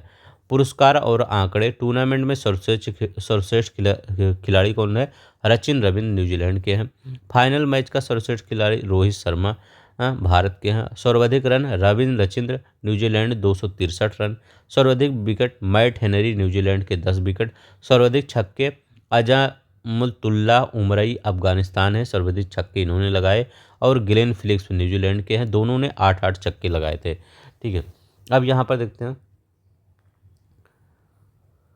सर्वाधिक शतक रचिंद्र रविंद्र 2 शतक। सबसे तेज शतक डेविड मिलर ने 67 गेंद पर लगाए थे। सबसे बड़ी जीत दक्षिण अफ्रीका की 107 रन दक्षिण अफ्रीका 107 रन से विरुद्ध अफगानिस्तान पर जीत दर्ज की थी। सर्वाधिक मैच विराट कोहली।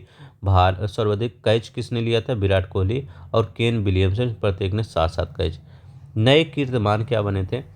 अब देखिए, न्यूजीलैंड ने चैंपियंस ट्रॉफी के इतिहास में सबसे बड़ा टीम स्कोर बनाया था। यहाँ पर 326 पे 6 स्कोर बनाया था। विराट कोहली ने एक दिवसीय अंतर्राष्ट्रीय क्रिकेट में सबसे तेज 14,000 रन बनाने का कीर्तिमान स्थापित किया था। यह पहले रिकॉर्ड 350 पारियों के नाम था। किसके? ये सचिन तेंदुलकर के। उतना ज़्यादा इम्पोर्टेंट नहीं है कि यहाँ रोहित शर्मा एक दिवसीय अंतर्राष्ट्रीय क्रिकेट में दूसरे सबसे तेज 261 रन 11,000 रन बनाने वाले 261 पारियों में 11,000 रन वाले खिलाड़ी बने हैं। ठीक है, ये याद रखेंगे। Champions trophy 2025 ICC team of the tournament. अब देखिए, भारत के 5 खिलाड़ी, न्यूजीलैंड के 4 खिलाड़ी, अफगानिस्तान के 2 खिलाड़ी। जैसे रचिंद्र रविंद्र और इब्राहिम जायदराज, ये अफगानिस्तान के। Virat Kohli, Shreyas Iyer, KL Rahul, Glenn Phillips, Azmatullah Omarzai, Mitchell Santner और मोहम्मद शमी, मैट हेनरी, वरुण चक्रवर्ती, अक्षर पटेल। ठीक है, तो ये क्या है? Champions trophy 2025 ICC team of the tournament. मतलब ये क्या है? ये आईसीसी का टीम चैंपियन ट्रॉफी का बना है। ठीक है, तो ये याद रख लेंगे। भारत के 5 खिलाड़ी हैं, न्यूजीलैंड के 4 खिलाड़ी हैं, अफगानिस्तान के 2 खिलाड़ी हैं।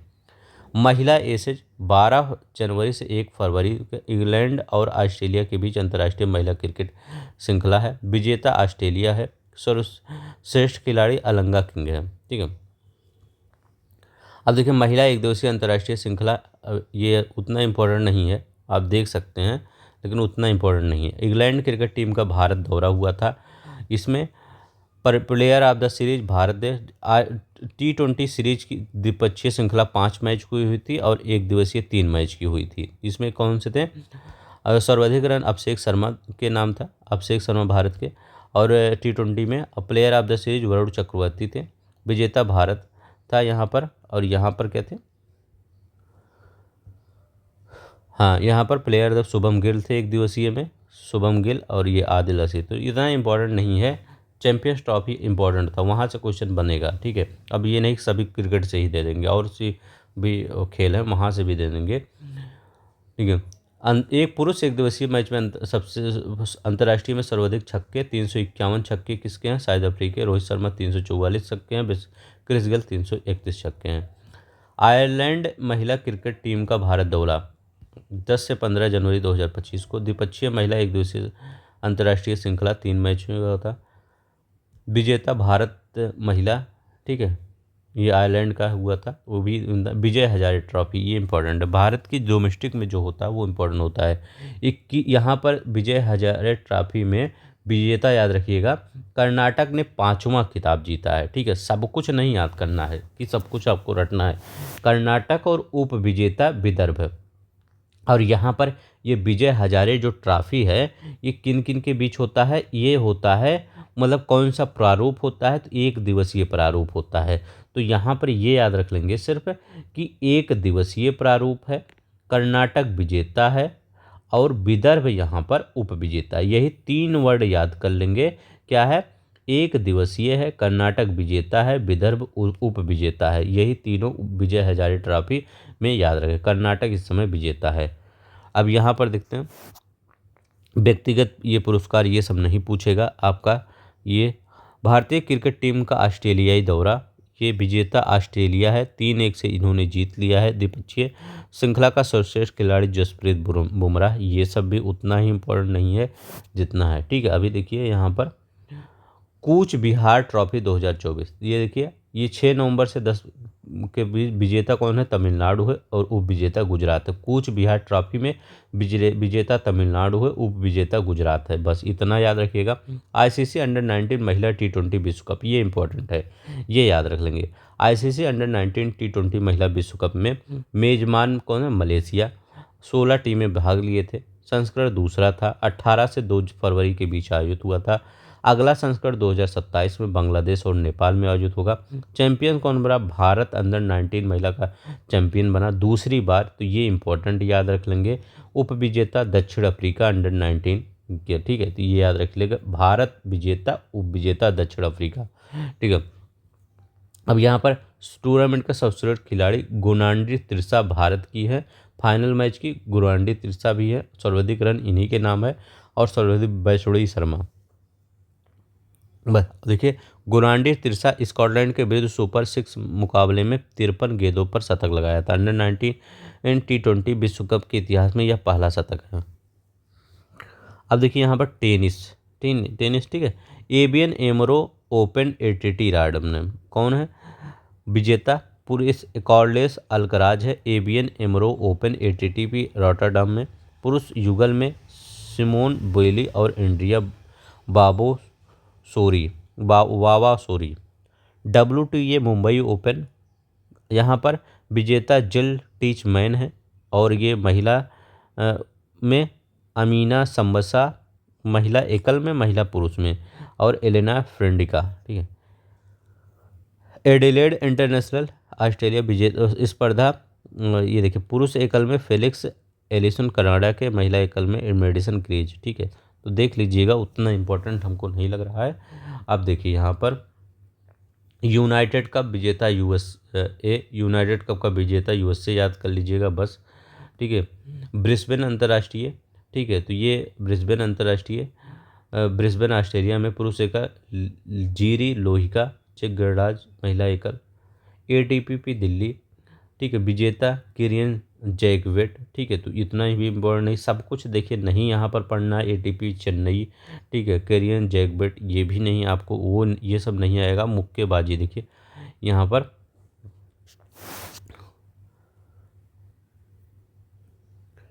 एलीट पुरुष राष्ट्रीय मुक्केबाजी चैंपियनशिप 2025, ठीक है, तो ये बरेली उत्तर प्रदेश में हुआ। ठीक है, तो यहाँ पर टीम रहेंगे सर्विसेज, सेना, रेलवे, ऑल इंडिया, और ये सब 5 टीमें रही। सबसे ज़्यादा यही विजेता रही। ठीक है, सर्विसेज, सेना यही विजेता रही। इसके बाद रेलवे है। ठीक है, तो स्वर्ण पदक सबसे ज़्यादा किसका? इसी का है। ठीक है, तो इसका विजेता याद रखिए। एलीट पुरुष राष्ट्रीय मुक्केबाजी चैंपियनशिप बरेली में जो हुआ उत्तर प्रदेश में, उसका विजेता कौन था? तो सर्विसेज, सेना इसका विजेता था। ठीक है, रेलवे दूसरे स्थान पे था। यही याद रख लेंगे बस, इससे ज़्यादा कुछ मत याद रखिएगा, इतना नहीं पूछेगा भी। बैडमिंटन की बात करते हैं। बैडमिंटन में बैडमिंटन एशिया मिश्रित टीम चैंपियनशिप चिंगदाओ चीन में हुआ। विजेता इंडोनेशिया, ठीक है, और उप विजेता चीन। BWF थाईलैंड मास्टर्स इम्पोर्टेंट है। ये पुरुष एकल किसने दिया? जिया हेंग जेसन तेह सिंगापुर के हैं, इन्होंने जीता। महिला एकल में पोर्नपावी चूचू ओंग, ठीक है, थाईलैंड की है। इंडिया ओपन, इसमें विजेता कौन थे? Viktor Axelsen. India open badminton 2025 14 से 19 जनवरी 2025 के बीच जो चला था। पुरुष एकल में विजेता विक्टर एक्सेल्सन, महिला एकल में ऑन से योंग। इन्हीं दोनों को नाम याद कर लीजिए, ज़्यादा मत याद करिए। ठीक है, इन्हीं दोनों से पूछेगा। अगर पूछेगा भी कि इंडिया ओपन नई दिल्ली में जो हुआ था बैडमिंटन, उसमें विजेता कौन था, तो विक्टर एक्सेल्सन डेनमार्क के हैं और ये ऑन से योंग ये दक्षिण कोरिया के हैं। यही दोनों याद रख लेंगे, ज़्यादा नहीं। बहुत अगर मैं आपको कहता हूँ पूरा याद कर लेंगे तो कुछ नहीं याद होगा, तो इम्पोर्टेंट चीज़ें ही याद कर लीजिए। तो यही पूछेगा कि इंडिया ओपन में कौन विजेता है, विक्टर एक्सेल्सन, और महिला एकल में विजेता ऑन सन योंग है। ये पूछेगा BWF में थाईलैंड में विजेता जिंग हेंग जेसन है, तो इनका नाम याद रखिएगा। बैडमिंटन एशिया मिश्रित टीम में इंडोनेशिया है। अब देखिए मलेशिया ओपन जो है इसमें विजेता सी यूकी चीन की हैं और महिला में आन से योंग। ठीक है। अब देखिए हॉकी इंडिया लीग पुरुष 2025 राउरकेला उड़ीसा और रांची झारखंड में आयोजित हुआ। छठा संस्करण था, 8 टीमें थी। शासकीय निकाय हॉकी था, 44 मैच किए। विजेता रांची राढ़ बंगाल टाइगर्स इसका विजेता हुआ था। उप विजेता हैदराबाद तूफान्स हुआ था। सर्वश्रेष्ठ खिलाड़ी याद रख लेंगे सुखजीत सिंह। ठीक है, इसी विजेता टीम के थे। सर्वश्रेष्ठ गोल जगुराज सिंह। ठीक है, तो 12 गोल इन्होंने किया था, तो ये याद रख लेंगे। गोलकीपर विक्रमजीत सिंह ये थे। और upcoming player of the tournament Arshdeep Singh Hyderabad Toofan. Fair play UP Rudras. तो यहाँ पर सिर्फ ये बहुत इंपॉर्टेंट है, यही याद रख लेंगे। अगर कुछ नहीं याद हो रहा है तो ये पूछेंगे कहाँ ये हुआ, तो राउरकेला उड़ीसा और ये उड़ीसा और Ranchi Jharkhand hockey India league पुरुष कहाँ पर हुआ। हॉकी जिसे IPL चलता है वैसे हॉकी इंडिया लीग चलता है। ठीक है, तो ये छठा संस्करण था।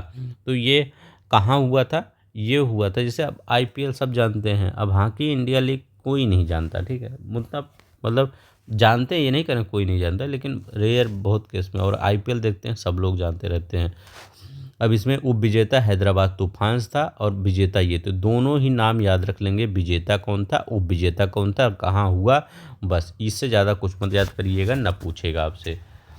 हॉकी इंडिया लीग महिला जो हुआ था इसमें विजेता उड़ीसा वॉरियर्स से याद रखेंगे। और यहाँ क्या याद करेंगे, रांची राग बंगाल टाइगर्स, यहाँ उड़ीसा वॉरियर्स, और विजेता JSW सूरमा हॉकी क्लब, ये याद रख लेंगे। अब देखिए शतरंज टाटा स्टील शतरंज टूर्नामेंट आर प्रज्ञानंद इम्पोर्टेंट है। मास्टर टूर्नामेंट था। चैलेंजर टूर्नामेंट में विजेता थाई दाई वान गुयेन, तो ये मास्टर वाला इम्पोर्टेंट है। तो मास्टर में कौन विजेता हुआ, आर प्रज्ञानंद इसके विजेता है। अब देखिए जौहर अंतर्राष्ट्रीय शतरंज ओपन विजेता कौन थे, P इंडियन याद रख लेंगे, BS राहुल याद कर लेंगे। फाइड विश्व रैपिड बिलियर्ड्स कौन है, यहाँ पर विजेता बोलिदर मुर्जिन और महिला में हम्पी कोनूरी। टेबल टेनिस की बात करते हैं। टेबल टेनिस में क्या है, पुरुष एकल में अगर टेबल टेनिस ये चैंपियन 2024 19 से 26 फरवरी को हुआ था सूरत गुजरात में।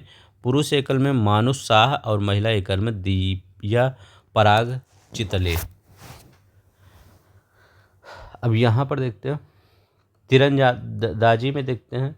तीरंदाजी Asia para cup world ranking tournament में भारत ने यहाँ पर 6 पदक जीता, थाईलैंड में 3, इंडोनेशिया ने 1 पदक। अब देखिए यहाँ पर एथलेटिक्स में Mumbai marathon, overall athlete Berhane Tesfay Eritrea के ओवरऑल एलीट महिला, जायस चिपके मोई टेली केन्या की, मुंबई महाराष्ट्र में हुआ मुंबई मैराथन। कौन विजेता है, ये विजेता याद कर लीजिए, बस। चलते यहाँ देखते हैं। यहाँ देखिए 59वां राष्ट्रीय कांस कंट्री चैंपियनशिप मेरठ में ये आयोजित हुआ, थोड़ा इंपॉर्टेंट हो जाता है उत्तर प्रदेश। तो यही पूछेगा कि 59वां राष्ट्रीय क्रॉस कंट्री चैंपियनशिप कहाँ आयोजित हुआ, मेरठ में। विजेता कौन था, services sports control board SSCB इसका विजेता था। उप विजेता रेलवे था।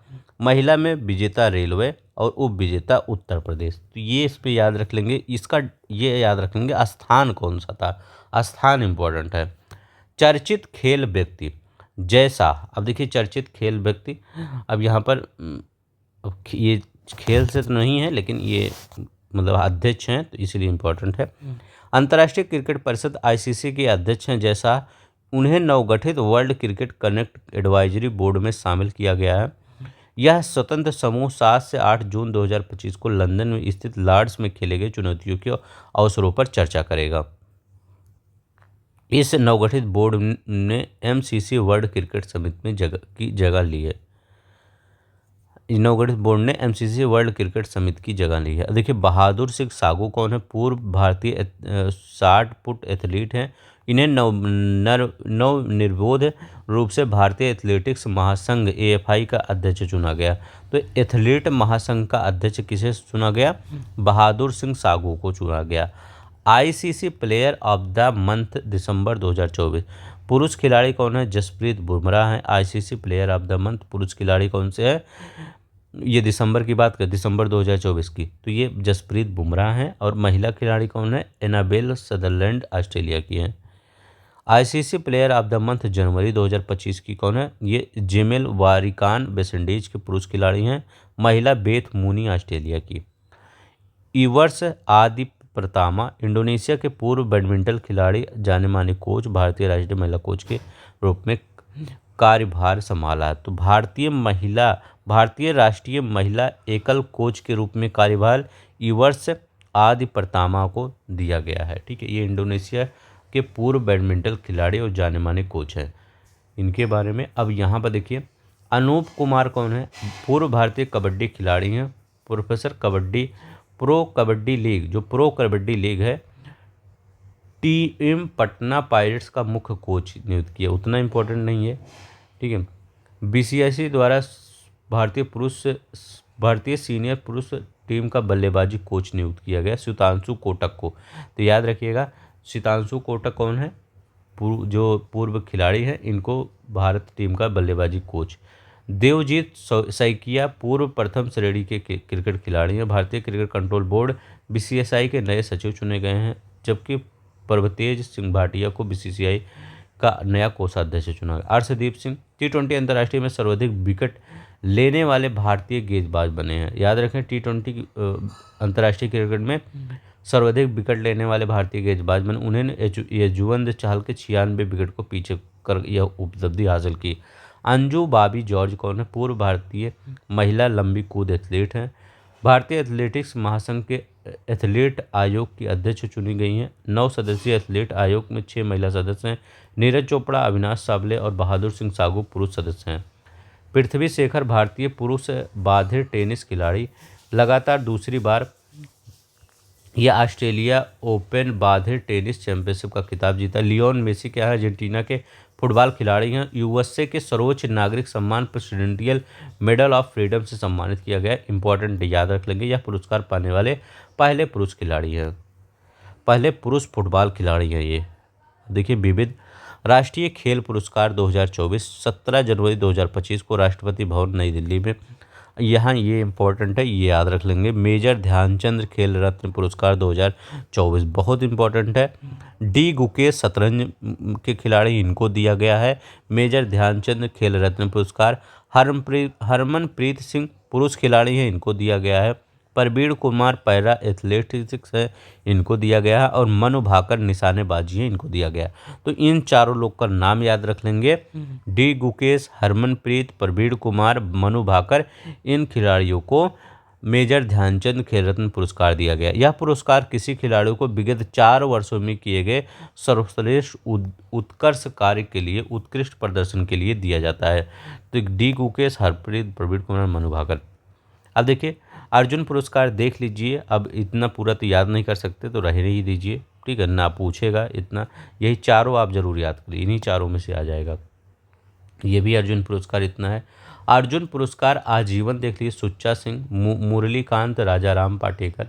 खेल मंत्रालय द्वारा पुरस्कारों को सरलीकरण हेतु इस पुरस्कार से लाइफ टाइम अचीवमेंट के लिए ध्यानचंद पुरस्कार की जगह अर्जुन पुरस्कार आजीवन शुरू किया गया है। ठीक है, तो लाइफ टाइम जो पुरस्कार होता है ध्यानचंद, उसको कहा गया अर्जुन पुरस्कार आजीवन। द्रोणाचार्य पुरस्कार 2000 नियमित श्रेणी में सुभाष राणा पैरा निशानेबाज हैं। दीपाली देशपांडे निशानेबाजी हैं। संदीप सागवान हॉकी है। द्रोणाचार्य पुरस्कार 2024 आजीवन श्रेणी में एस मुरलीधरन हैं। आर्मांडो एनलेगो कोलाको। द्रोणाचार्य पुरुष लगातार उत्कृष्ट और सराहनीय कार्य करने वाले प्रशिक्षकों को दिया जाता है। राष्ट्रीय खेल प्रोत्साहन पुरस्कार physical education foundation of limited, Maulana Abdul Kalam Azad trophy 2024, समग्र विजेता चंडीगढ़ विश्वविद्यालय। खेलो इंडिया यूनिवर्सिटी गेम्स में सर्वोच्च प्रदर्शन करने वाले विश्वविद्यालय को माका ट्रॉफी दी जाती है। याद रखेंगे, खेलो इंडिया यूनिवर्सिटी गेम्स में सर्वश्रेष्ठ प्रदर्शन करने वाले विश्वविद्यालय को माका ट्रॉफी। आप मौलाना अब्दुल कलाम आज़ाद ट्रॉफी, माका जो, ठीक है, तो यही है चंडीगढ़ विश्वविद्यालय इसका विजेता बना है। 38वें राष्ट्रीय खेल, ये अच्छा क्वेश्चन है, यहाँ से आपका पेपर में क्वेश्चन बन सकता है, इसको थोड़ा सा ध्यान से पढ़ लीजिएगा, ठीक है, क्योंकि यहाँ से क्वेश्चन आपके पेपर में पिछले बार भी बना। देखिए ये कब हुआ 38वां राष्ट्रीय खेल? 26 जनवरी से 14 फरवरी के बीच में हुआ था। 26 जनवरी से कहाँ पर हुआ था? उत्तराखंड में हुआ था।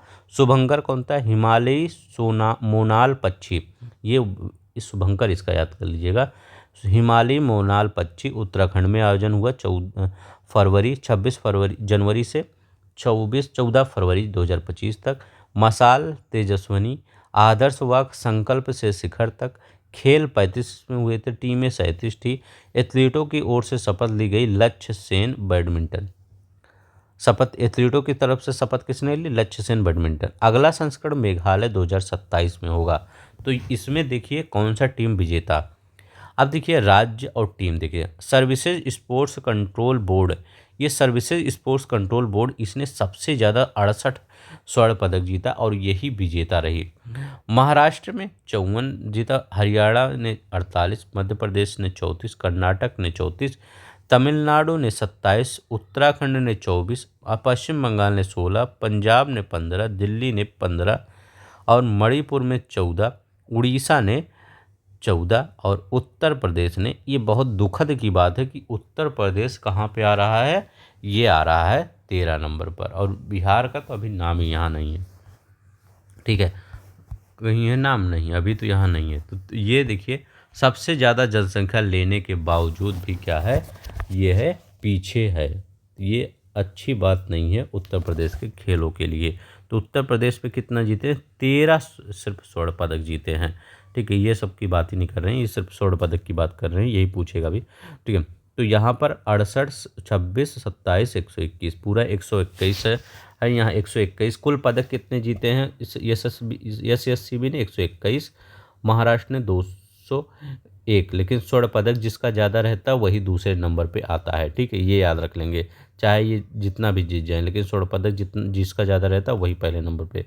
अगर भारत का पूरा, वो उत्तर प्रदेश का पूरा देखते हैं, 56 ही, सिर्फ कितना है? 56 ही है।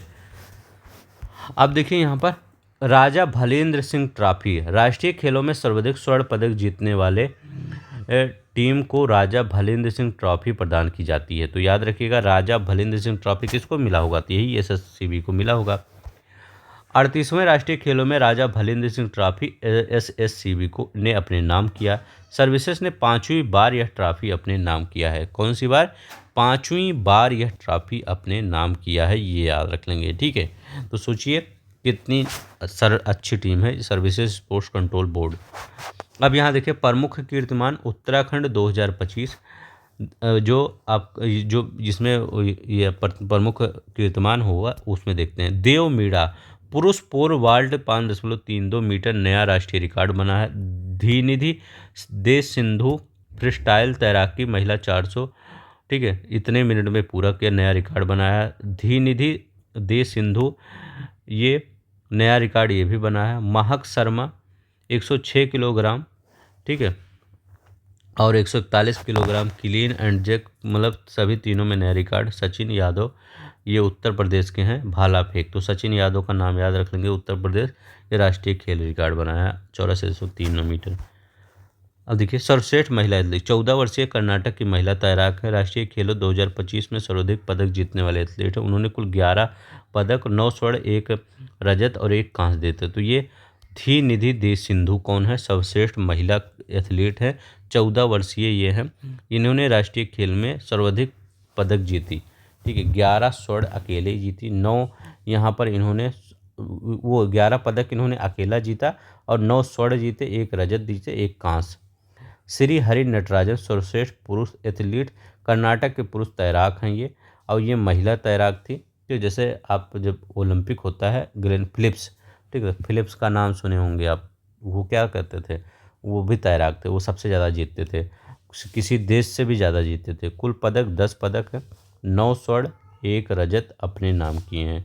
ठीक है, तो इनके पास 9 स्वर्ण है, 1 रजत इन्होंने अपने नाम किए हैं। और इनके पास क्या है, 11 है। धी निधि दे सिंधु, इनका नाम याद रख लेंगे। श्री हरि नटराजन, ये इनका नाम याद रखिए। दोनों ही कहाँ के हैं, कर्नाटक के हैं। ये दोनों ही महिला और पुरुष तैराक हैं, तो इनका नाम है। बस इससे ज़्यादा आपको अब नहीं पढ़ना है। तो ये क्या था आपका, ये था आपका आय दृष्टि निरंतर जो आती है। हमने 2 मैगजीन ख़त्म किया है, फरवरी पूरा ख़त्म कर दिया है, वो जाकर देख लीजिए। आपका हमने मार्च का ख़त्म कर दिया है। अब अप्रैल का जिस दिन आएगा, अप्रैल का मैं कंप्लीट कर दूंगा। यही आप मैगजीन अब पढ़ लीजिए। इसके बाद जब आपका आय दृष्टि जो मेन मैगजीन आती है पेपर के पहले, वो सब आधी आपको तैयार होगी, वहाँ पर ज़्यादा आपको मेहनत करने की ज़रूरत नहीं पड़ेगी, बिलीव मी। तो अगर अच्छा लगेगा तो प्लीज़ लाइक शेयर सब्सक्राइब कर दीजिएगा। जय हिंद, जय भारत।